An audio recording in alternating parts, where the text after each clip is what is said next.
बिजली एक ऐसी अदृश्य ताकत जो हमारी पूरी दुनिया को चलाती है।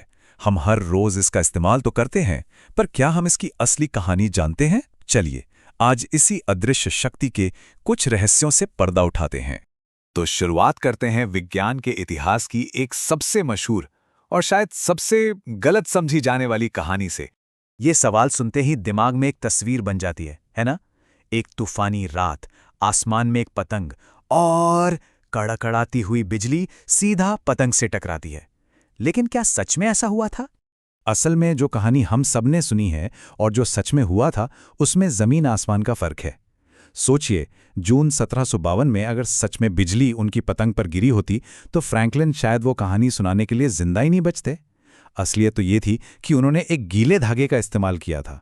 उस धागे ने तूफानी बादलों से बस थोड़ा सा इलेक्ट्रिक चार्ज इकट्ठा किया, जिससे नीचे बंदी चाबी से छोटी छोटी चिंगारियां निकली। बस इतना ही। तो मतलब ये है कि फ्रैंकलिन ने बिजली की खोज नहीं की थी। अरे, वैज्ञानिक तो सदियों से इसके बारे में जानते थे।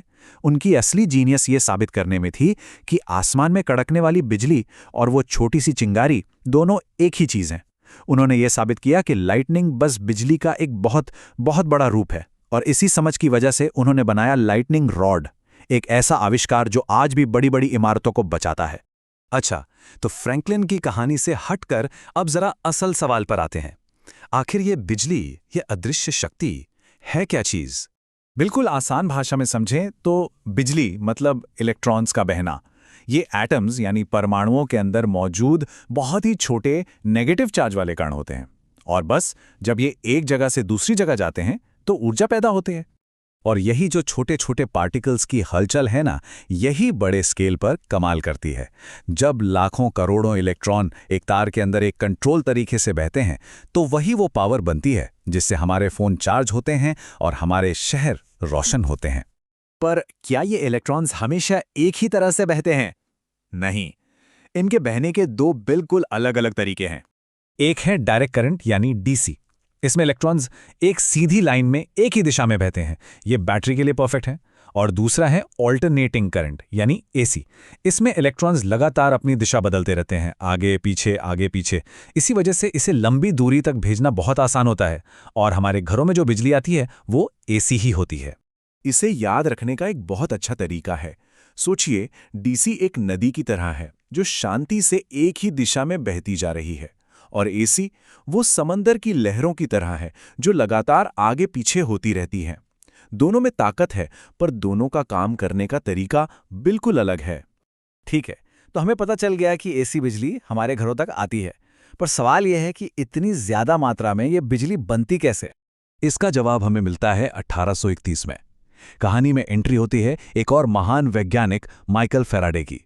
उन्होंने एक ऐसे सिद्धांत की खोज की जिसने बिजली बनाने के पूरे तरीके में कह सकते हैं एक क्रांति ला दी।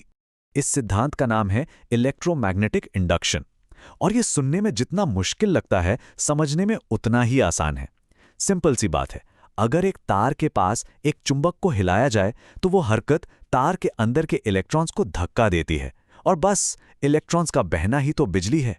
तो देखिए, ये बस 3 आसान से स्टेप्स हैं। एक तार की कॉइल लीजिए, उसके अंदर एक चुंबक को घुमाइए और हो गया। चुंबक की ये हरकत इलेक्ट्रॉन्स को बहने पर मजबूर कर देती है और बिजली बन जाती है ना कमाल? ये कोई जादू नहीं, ये प्योर फिजिक्स है। और जानते हैं सबसे हैरान करने वाली बात, ये छोटा सा सिद्धांत आज दुनिया के लगभग हर पावर प्लांट का आधार है। चाहे वो कोयले से चले, पानी से या न्यूक्लियर पावर से, सबका मूल काम एक ही है, किसी तरह एक टरबाइन को घुमाना जो एक बहुत बड़े चुंबक को तार की कॉइल्स के अंदर घुमाता है। फैराडे का वही सिद्धांत आज भी हमारी दुनिया को पावर दे रहा है। तो ठीक है, बिजली बन गई, हमें यह भी पता है कि एसी और डीसी क्या है। अब ये देखते हैं कि यह हमारे घरों तक कैसे पहुंचती है, और सबसे जरूरी, इसका इस्तेमाल सुरक्षित तरीके से कैसे किया जाए। ये डायग्राम इस पूरे सफर को बहुत अच्छे से दिखाता है। देखिए, बिजली पावर प्लांट से चलती है, फिर बड़े बड़े टावरों से होते हुए हमारे शहरों तक पहुंचती है, और आखिर में हमारे घर के एक सेंट्रल यूनिट मतलब मेन बॉक्स में आती है, और फिर वहां से ये अलग अलग स्विच और प्लग्स तक पहुंचती है। ये अदृश्य ऊर्जा जितनी काम की है उतनी ही खतरनाक भी हो सकती है, इसलिए ये बहुत जरूरी है कि हम इसे पूरी सावधानी और सम्मान के साथ इस्तेमाल करें। और इसके लिए कुछ बहुत ही आसान लेकिन ज़रूरी नियम हैं, जैसे एक ही सॉकेट पर बहुत सारे डिवाइस लगाकर उसे ओवरलोड न करें। पानी और बिजली को तो कभी भी एक दूसरे के पास ना आने दें। अगर कोई तार कटा-फटा दिखे तो उसे फौरन बदलें या ठीक करवाएं। और हाँ, जब कोई उपकरण इस्तेमाल में ना हो तो उसे अनप्लग कर देना एक बहुत अच्छी आदत है। ये छोटी-छोटी बातें किसी भी बड़े हादसे को टाल सकती हैं।